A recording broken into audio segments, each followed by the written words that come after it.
자, 북한의 변화와 남북한의 통일 노력, 이제 교과서를 통해서 정리를 한번 해보도록 하겠습니다.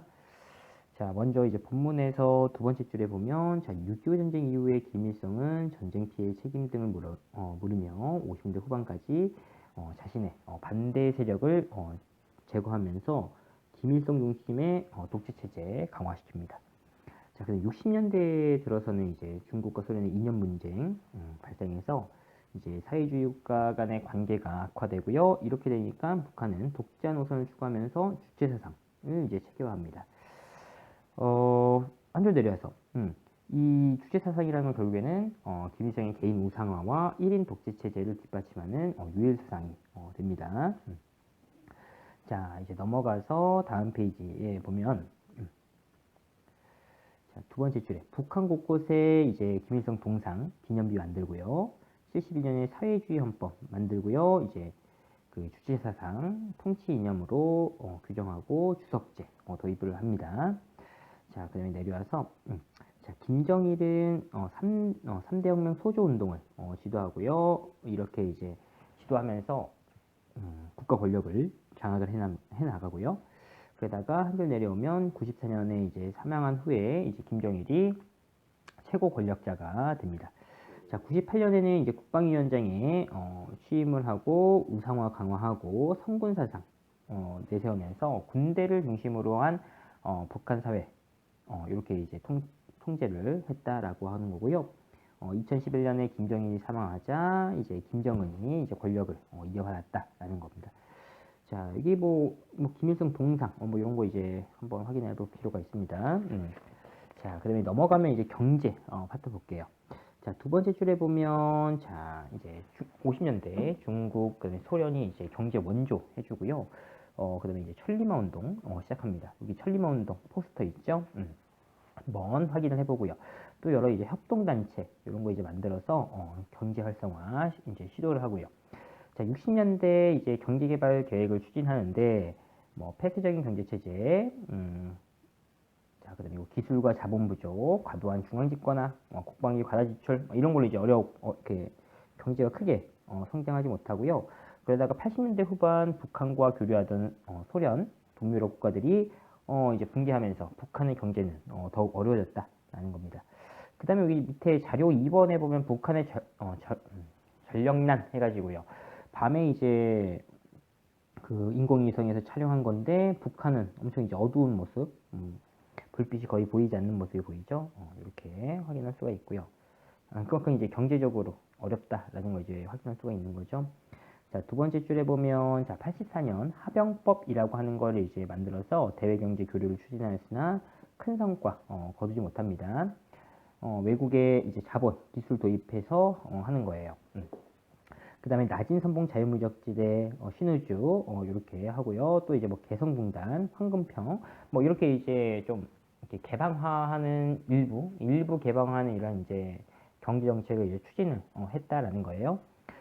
그 다음에 내려와서 자, 두 번째 단락에 보면 국제적인 고립, 에너지, 물자 부족, 식량 부족, 인권 억압 이렇게 하면서 이제 이탈 주민이 크게 증가하고 있는 그런 이제 모습들이 보이고요.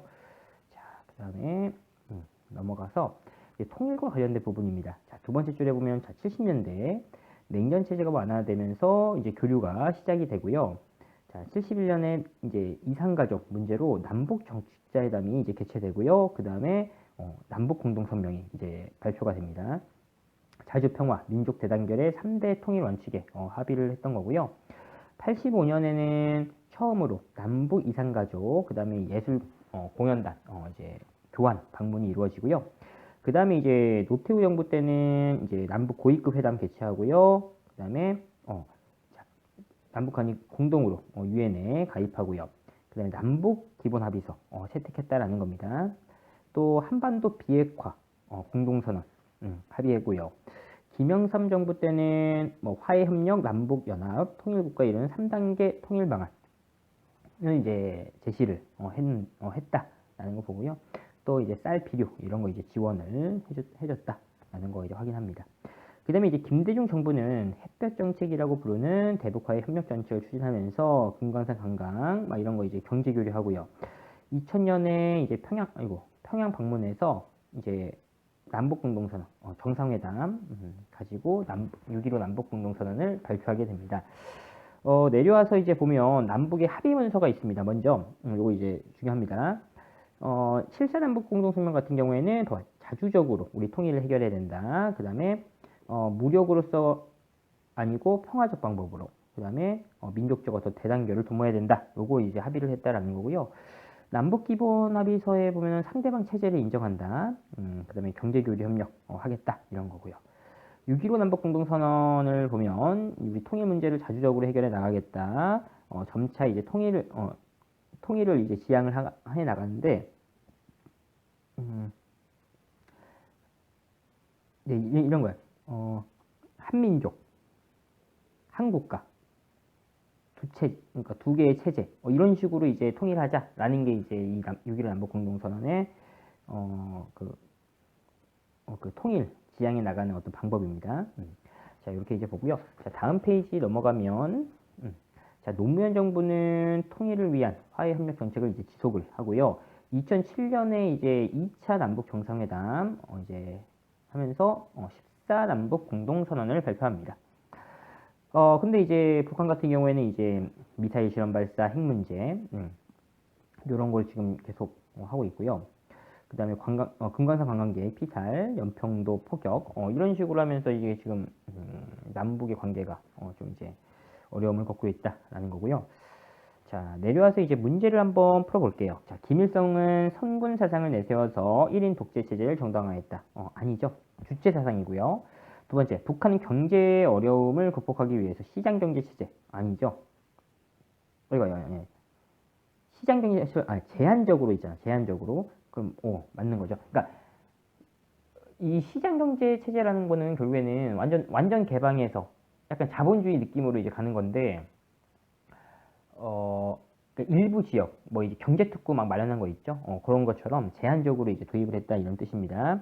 자, 그 다음에 3번에 김영삼 정부는 자주평화 민족대단결의 통일 원칙을 담은 7.4 남북공동선언을 발표했다. 아니죠? 박정희 정부 때고요.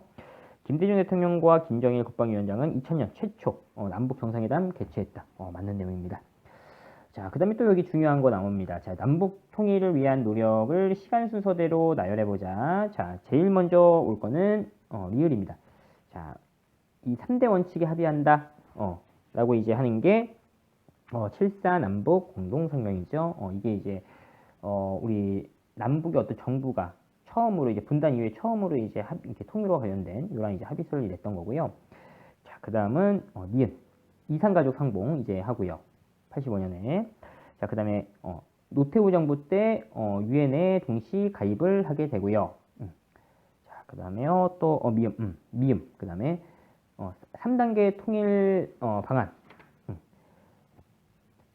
요거 이제 김영삼 정부 때 이렇게 이제 하는 거죠. 그 다음에 6.15 남북공동선언 김대중. 이렇게 이제 볼 수가 있습니다.